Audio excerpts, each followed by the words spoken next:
my immediate left. I'm not going to attempt to pick it up. You're more than welcome to come here after we're done and take any photos with Mike.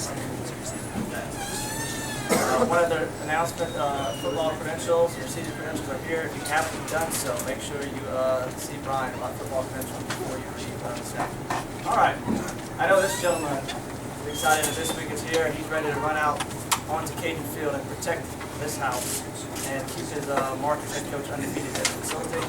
Starting the 2012 season, his second as the head boss of the Raging Cajuns. Head coach Mark Spencer. Hey, let me first say that I know our football team, our coaching staff, and everybody associated with our Raging Cajun football family is excited about kicking the season off Saturday, getting back into Cajun Field with our fans, and continuing to try to make Cajun Field the toughest place to play in the country. We're coming off a very physical and long fall camp. Since August the 1st, our players have been working out, training, practicing, lifting, and I know they're excited. Game week is finally here. We've got to continue to develop and continue to improve as the season goes along, but we've got to have a great week of preparation for our first opponent in Lamar. But I know myself personally, I think our team is on pace. I think we're where we need to be right at the moment. We still have got 4 really good days of practice left, and we'll need every one of those to make sure that we're ready to go for Saturday. So we're excited to get back into Cajun Field, and obviously looking forward to trying to continue that record at home, that's for sure. Mark, do you need reparations if the field gets damaged from the storm? What do you do, or have you thought about that? You know, I really haven't. To be honest with you, this is my first hurricane. And somebody told me today to go put gas in my car. So I went and filled my car up this morning, and then somebody said go buy some bottled water. And so I called my wife, we got some bottled water, and so we're learning on the go. And but nevertheless, you know, I think our facility managers here at UL will make sure that everything's good to go. You know, by Saturday, you know, obviously you hope that everything will be out of here. Hopefully we'll have some good weather by Saturday, because I think if we have some good weather, I think we're going to have an unbelievable crowd. So that's why one reason I'm hoping that get in here and get out. One more off the field thing, the Mickey Shunick sticker. I know you've talked to a few media members about that, but tell us your initial thoughts about it and why you think it's so necessary. Well, first of all, you know, Mickey was a student at UL. She was part of our UL family. And I just thought that it was very fitting, once the idea came up, to honor her with the sticker on the back of her helmet. And our team is very honored to be able to do that. And I just hope that we can play with 1/10 of the courage that she showed. And she'll be an inspiration to our football team, that's for sure.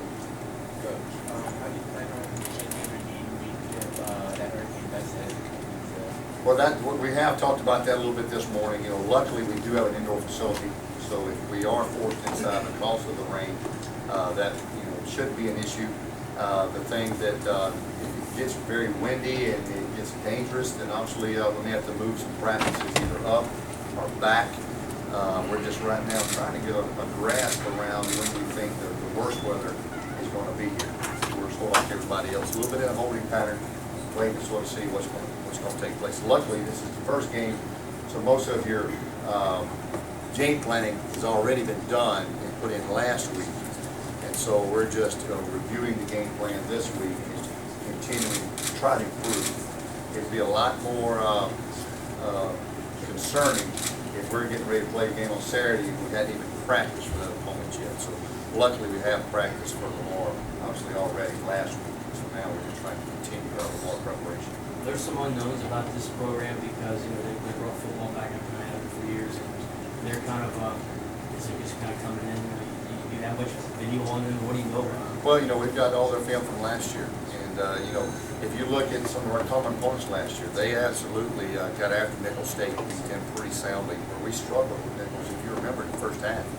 And so they've got some outstanding players. Herschel Sims is a running back. If we give him an inch, he'll take a mile. He'll be as good as any running back that will play this year. So we're going to have to do an extremely good job of trying to stop the run. It's going to be awfully difficult. It's going to be a big challenge for our defensive team right out of the bat, right out of the chutes. And so, but they've got good players. Most FCS or Division II teams are not made up of FCS and Division II players. No coach is going to walk into a high school and say, "Hey, I want to recruit all the FCS players and Division II players that you have." You know, that's not how it works. They're going to find ways to get Division I really good players to their school, and that's why they have a Herschel Ships. That's why they have allowed their transfers. They've got very good players, and they've got a very good defensive line. So it'll be quite a challenge. Do you think that you have to prepare your guys differently to make sure when it is an FCS team that they don't take this game more lightly than they would with maybe another opponent?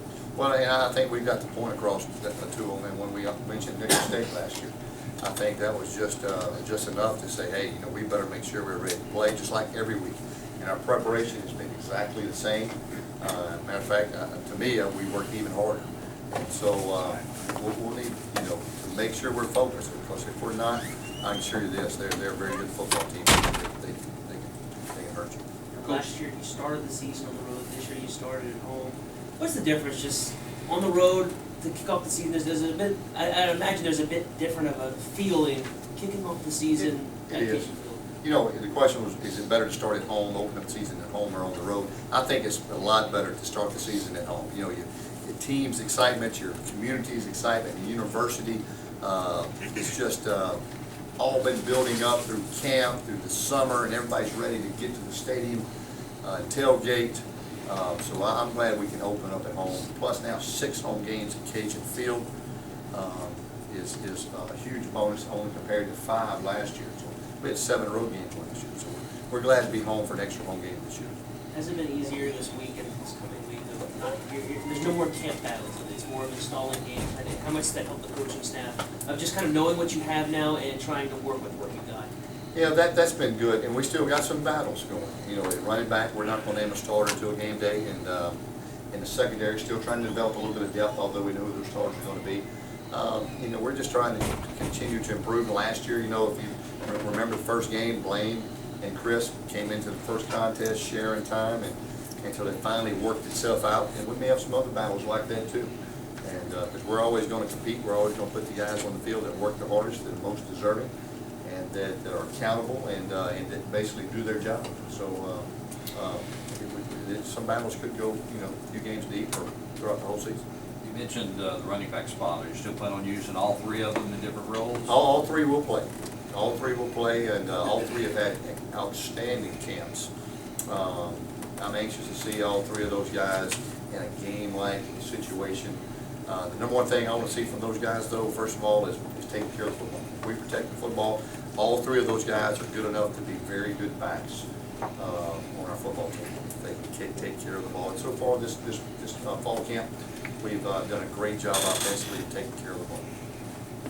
Lawson, what kind of preseason do you have, and what made him so effective? You know, asking about Lawson and his preseason camp, to me, Javon has practiced probably at a higher level than any wide receiver that I've ever coached, anywhere.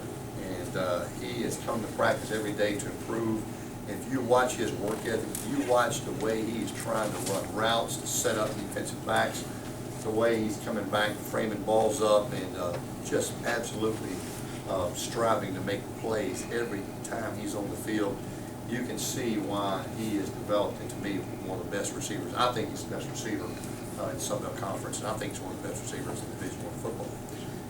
So I think just his work ethic, and we knew he had a lot of ability, and but I think he has just improved himself through a lot of hard work on practice. How much does he use precision with the route running to kind of compensate for maybe the speed a little bit? A lot, probably a little bit, you know, but I tell you, his speed's pretty exceeding. He's pretty fast, you know. I don't know if I've ever seen him get caught. He's got game speed, but he is a technician with his routes. He knows how to utilize leverage. He can get open. He's just a target. When Blaine steps back there, Blaine's got a ton of confidence in throwing the ball his way. And the quarterback can always throw the ball better to a receiver that they have confidence in than to a receiver that they don't. Coach, have you decided yet, last year when you went to a 4 wide receiver set, you went ahead and put Pee Wee in the slot. Have you guys made a decision who that second slot guy is gonna be?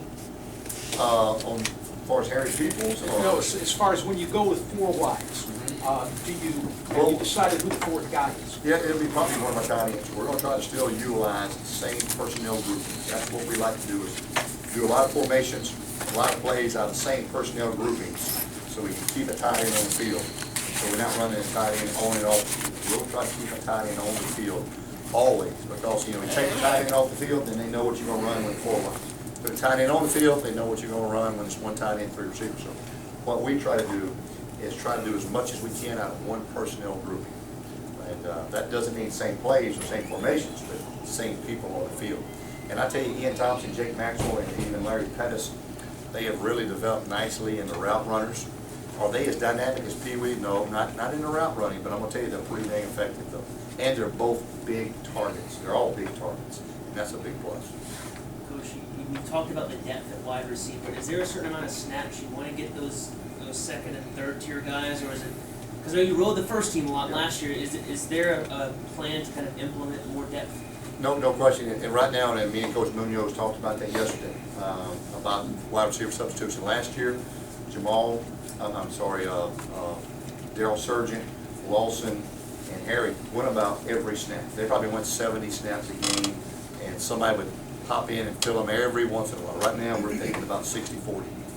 And so we've got some guys that are going to be able to roll in, and they've had big-time camps. So I think Jamal Robinson's had a phenomenal camp.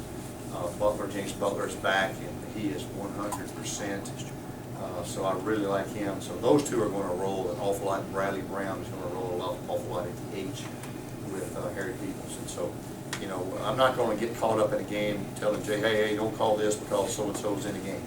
Hey, we're going to let it rip because we think all 6 of those guys can play. You think you'll be more aggressive this year offensively than last year? Well, I think early in the season, we know our identity. If you remember the first 3 or 4 games of the year, really until Florida International, we really didn't have an identity. We didn't know who our starting quarterback was. Harry Peoples hadn't even broke the starting lineup yet. And so we really found out about the identity of the team. Now coming into this first game, we know our offensive football team. And we know what we want to do. We know what we can do. We know our limitations. We know what we excel at.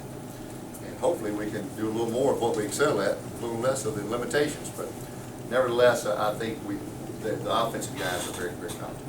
Coach, the lack of long runs by running backs last year, how much did that hamstring you, and how important is that to have more than just a handful of runs over 10 or 15 yards? Well, it's not necessarily the long runs, it's just being able to get some good runs and sustain drives and move the chains. Because whenever you can just run the ball effectively and force people to put more people in the box and stop the run, then obviously to me it opens up the passing game, especially on first down with play action.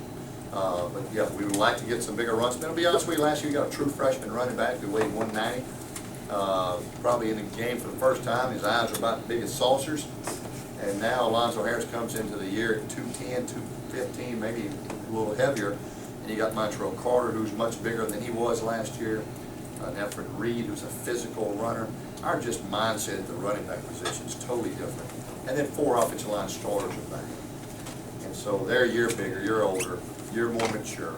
So I'm hoping that we'll be way more effective.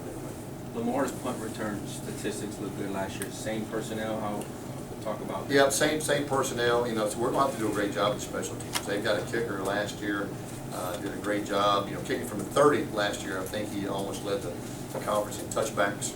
And so, you know, he's back, and so he can kick it deep. The punting game's solid. They've got some good returners. So we'll have to be very, very good at the kicking game, which we want to be week in and week out. We're going to try to win games with our kicking game. What are you most looking forward to during this week? Now that camp's done, now you're here. It's here it is. What's your pleasure of this week? Well, to me, I like getting into a game week routine. I love just the game week routine. Our players come over. Everybody knows what's coming up next, whether it's first down meetings, third down meetings, special teams meetings, and then our Thursday script days. It's probably one of my favorite days of the week is Thursdays with our staff, because now we're doing our first 12 plays. We're just finalizing the game plan. Practices Thursdays are great because, you know, for the most part, the hay's in the barns, you get out there with your guys flying around, everybody's excited. So love Thursdays and Fridays. Those are probably my favorite 2 days of the week, except for Saturday. Now, in big game situations, it always seems y'all wear the black helmet with the black pants. Is that any indication of maybe what y'all are gonna be wearing come game day this Saturday? You know, not necessarily. You know, the black helmets and red helmets, we sort of do that week to week, not necessarily have a plan. Every once in a while, we'll use it maybe for a motivational tool, but this year we've got even something new we're going to break out that the fans have not seen, that they will not miss. And so, can't say when that's going to be, but I think it'll be pretty neat. And like I said, we're always trying to find ways to just make it fresh, to give our recruits something neat to see, to give our players a little extra juice coming into that locker room before kickoff when they don't even know about it. And then, you know, give our fans something to talk about, good or bad. I mean, they're going to talk about it. So, hey, that's what makes college football, to me, the greatest sport in the world. But it'll be fun. Whose idea was it to jack the Bears' shoe and bronze it? Well, I can tell that's not Brett's, because that's not a Nike. Well, that's not That's a actually, spot that's not actually the built, shoe. yeah. Is that really the shoe? No, Oh. that's looks like an old spot built that we used to wear back in the day. Y'all don't know about that, do you? I was wondering. Yeah. Look at those cleats. Yeah. Brett Barry, that looks like a Tom Dempsey shoe Yeah, right there, straight on. So why didn't they get the real shoe then? Why didn't they just take his real shoe? Well, it is. We did. That's a trophy. That is a shoe, That's but that's been not a around shoe. long That's time. not You and Brett's me, shoe. Oh, that's not. Yeah, his we shoe. have, they did bronze Brett's shoe, Oh, they did? not back yet. Gotta listen to that.